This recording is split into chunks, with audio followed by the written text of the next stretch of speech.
नमस्कार दोस्तों, अनसुनी दिव्य कथाएं में आपका स्वागत है। राजस्थान के एक छोटे से गांव में रामलला नाम का एक गरीब किसान रहता था। रामलला का जीवन बेहद संघर्षमय था। वह दिन रात खेतों में मेहनत करता था, लेकिन उसकी आय इतनी कम थी कि उसके परिवार की बुनियादी ज़रूरतें भी पूरी नहीं हो पाती थी। लेकिन फिर भी रामलला का दिल आस्था और भक्ति से भरा हुआ था। वह बाबा खाटू श्याम के परम भक्त थे और उनके आशीर्वाद में अटूट विश्वास रखते थे। रामलला की स्थिति इतनी ज्यादा दयनीय थी कि उसके पास केवल एक जोड़ी कपड़ा था। वह हर रोज वही कपड़ा पहनता और हर रात उसे धोकर सूखने के लिए डाल देता था। समय बीतता गया, कपड़े पुराने हो चुके थे और घिस चुके थे। एक दिन रामलला खाटू श्याम जी के मंदिर गए और उनके सामने अपनी सारी समस्या रखी। उसने बाबा खाटू श्याम जी से प्रार्थना की, हे बाबा खाटू श्याम, मेरी आर्थिक स्थिति बहुत ही खराब है। कृपया मेरी मदद करें ताकि मैं अपने परिवार की ज़रूरतें पूरी कर सकूं।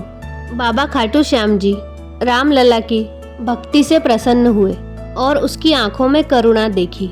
उन्होंने रामलला को आशीर्वाद दिया और कहा कि तुम चिंता मत करो, तुम्हारे कपड़े 10 सालों तक नए जैसे बने रहेंगे।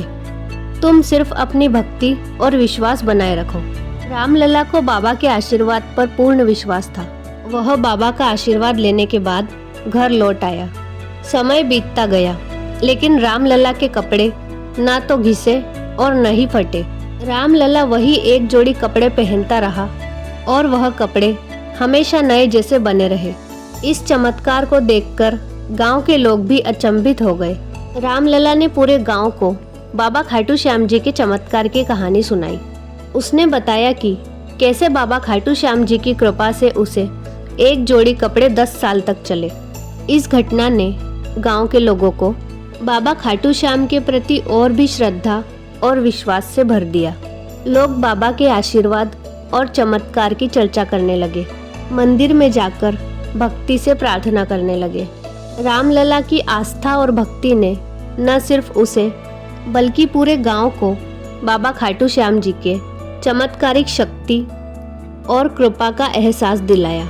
लोगों ने सीखा कि सच्ची भक्ति और श्रद्धा से बाबा की कृपा प्राप्त की जा सकती है और कठिनाई किसी भी प्रकार की हो, वह बाबा के आशीर्वाद से हल की जा सकती है।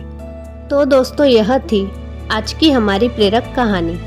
आपको यह कहानी कैसी लगी हमें कमेंट करके ज़रूर बताएं और इस प्रकार की अन्य अनसुनी दिव्य कथाएं सुनने के लिए हमारे चैनल को सब्सक्राइब करें और इस वीडियो को लाइक और शेयर करना ना भूलें। जय श्री श्याम।